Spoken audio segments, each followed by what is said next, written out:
লিল্লাহি তাকবীর, লিল্লাহি তাকবীর।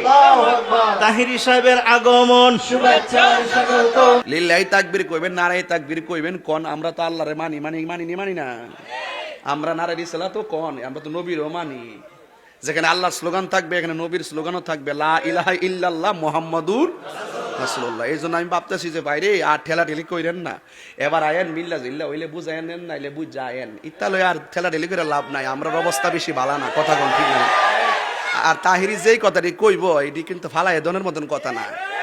ওইলা আমারে বুঝায় নিবেন, নাইলে আমরা বুঝাইবেন। এই যে আজকে আমরা মাহফিল করছি, আমার পূর্বে যিনি ওয়াজ করছেন তিনি কইছেন লিল্লাহি তাকবীর কইছেন, নারায়ে তাকবীর কইছে আরেকজন, নারায়ে রিসালাতটা কইলে অসুবিধা ছিল না। ওই তো বুঝছি এটা আগের থেকে চললে সেদিকে হয়তো এটা চলতেছে আর কি। ইত্যা আস্তে আস্তে কমতাছে দিককেই তো এক মাহফিলের দুই শ্রেণীর হুজুর আয়া বইছি। তখন আপনারা কিন্তু ঠেলা লিলে কইরেন না, ঠিক আছে? আমরা কিন্তু উনিও কয়ে গেছে, আমি কইলাম কইতাছি। দেখবেন চা ওই যে কুড়ি সমনি ফাইল এলে দেখবেন আবার দুইজন চা খামো ফাদ। আপনারা ফেসবুকে ঠেলা লিলি করেন না। আমরা হুজুর আলোচনা করে এটা ঠিকঠাক করবো, এটা কোনো ব্যাপার না। ওয়াহাদানিয়াতের স্লোগান, রিসালাতের স্লোগান। লা ইলাহা ইল্লাল্লাহ এটা হলো ওয়াহাদানিয়াতের স্লোগান, মুহাম্মদুর রাসূলুল্লাহ এটা হলো রিসালাতের স্লোগান। কথা বলেন ঠিক না বেঠিক?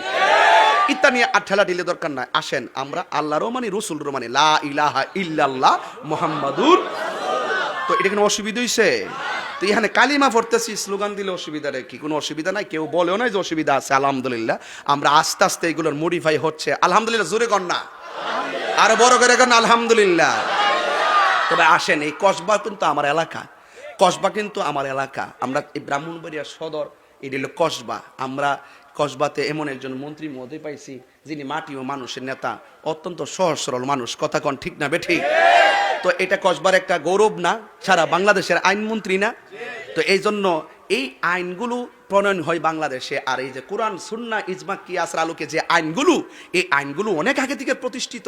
এই প্রতিষ্ঠিত আইনগুলোর বিপরীতে গেলে তাহলে আমরা তো তাদের মতন সেই জ্ঞান অর্জন করতে এখনো পারি নাই। আমরা তাদেরকে ফলো করে চলবো। কথা বলেন ঠিক না বেঠিক? তবে যেই কথা বলছিলাম, সুদকুর আসেনি, এখন থেকে সুদ চলবো না ঘুষ চলবো? কিতা কইছে? দুটোই বন্ধ হইব, দুটোই বন্ধ হইব। তাইলে আল্লাহ যেন কবুল করে, আমিন কোন।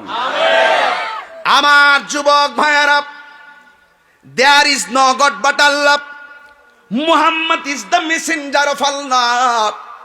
আল্লাহ ছাড়া কোনো মাবুদ নাই, নবী ছাড়া কোনো উপায় নাই। নবী হলো আল্লাহ দেখার আয়না। জোরে কন্যা সুবহানাল্লাহ।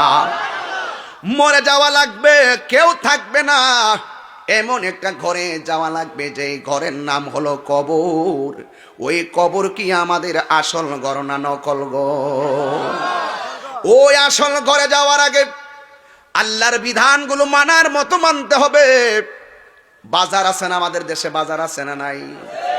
এবার দেখলাম কুড়িচুমনিতে সবচাইতে বড় গরুর বাজার। এসে বিপ্লব ভাই আছে আমাদের একজন, লাইভ ট্যাপ দিয়া পুরা বাংলাদেশে ভাইরাল। কিও মিয়া মনে দিচ্ছে বাংলাদেশে একটাই বাজার, এটা কুড়ি বাজার।